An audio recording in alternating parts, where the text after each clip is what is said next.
Urdu ocean के मुअज़्ज़ज़ नाज़रीन अस्सलाम वालेकुम। किसी गांव में एक गरीब मौलवी रहता था। वो गांव की मस्जिद में इमामत करवा कर अपने ख़ानदान का पेट पालता था। उसकी एक ही बेटी थी जो इंतहाई खूबसूरत थी। मोहल्ले का एक अमीरज़ादा मौलवी की बेटी पर आशिक़ था और किसी तरह उससे शादी रचाना चाहता था, लेकिन वो शराब और बुरी सोहबत का आदी था। इसलिए जैसे ही उसने रिश्ता भेजा, मौलवी ने अपनी बेटी का रिश्ता देने से इनकार कर दिया। ये बात उस अमीरज़ादे को बहुत बुरी लगी। उसको अपनी तौहीन महसूस हुई कि गरीब मौलवी ने अपनी बेटी का रिश्ता उसको देने से इनकार कर दिया है। अब वो अपनी तौहीन का इंतकाम लेने पर उतर आया था। उसने सोच लिया था कि किसी भी तरह मौलवी की बेटी को बदनाम करके छोड़ेगा ताकि कोई भी उसके साथ शादी पर आमादा ना हो। खुदा का करना ऐसा हुआ कि कुछ अरसा बाद मौलवी की बेटी को पेट में दर्द होने लगा, जो दिन ब दिन बढ़ता गया। मौलवी की बीवी अपनी बेटी को गांव के वाहिद हकीम के पास ले गई, जिसने नब्ज़ देखकर दवा दे दी। उससे वक्ती तौर पर तो लड़की का पेट दर्द ठीक हो गया, लेकिन कुछ महीनों बाद ऐसा हुआ कि लड़की का पेट फूलना शुरू हो गया। पेट फूलकर ऐसा हो गया जैसे वो लड़की हामला हो। मौलवी और उसकी बीवी अपनी बेटी को एक बार फिर गांव के उसी हकीम के पास ले गए। उन दिनों तशख़ीस का तरीका इतना जदीद नहीं था, ना ही अल्ट्रासाउंड की सहूलत थी। हकीम ने लड़की का मुआयना किया और कहा कि ये लड़की हामला है, इसके पेट में बच्चा है। मौलवी और उसकी बीवी बहुत परेशान और शर्मिंदा हुए और बेटी को लेकर घर वापस आ गए, क्योंकि उनकी बेटी अभी कंवारी थी।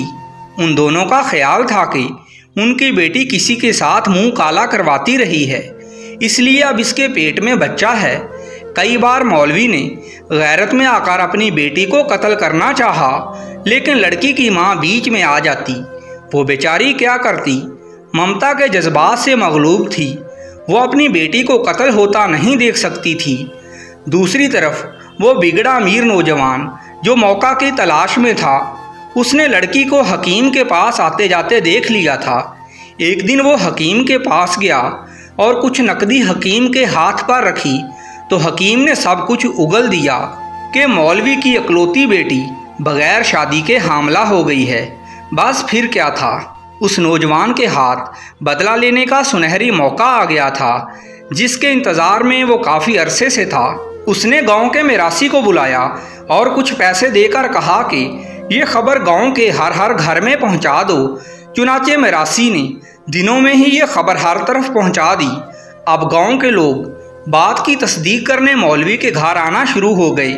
जब उन्होंने पूछा कि तुम्हारी बेटी सचमुच हामला है, तो मौलवी ने चुपचाप सर झुका लिया। बस फिर क्या था, लोगों ने मौलवी से गाँव की मस्जिद की इमामत वापस ले ली और उसको गांव छोड़ने की थोड़ी सी मोहलत दे दी। इस बात से मौलवी और उसकी बीवी शदीद परेशान हो गए।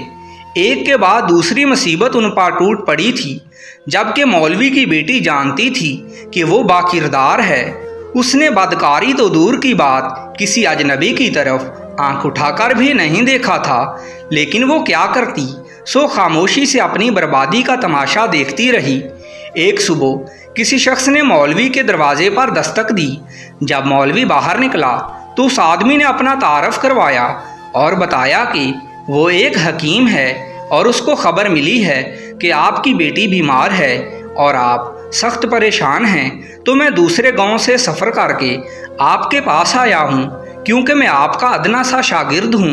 बचपन में आपसे कुरान पढ़ता रहा हूँ। मौलवी जो पहले ही बहुत परेशान था, उसको ये सहारा भी गनीमत लगा, क्योंकि वो एक बाप भी था और बेटी के पेट की तकलीफ से परेशान रहता था। वो उस शख्स को घर में ले गया।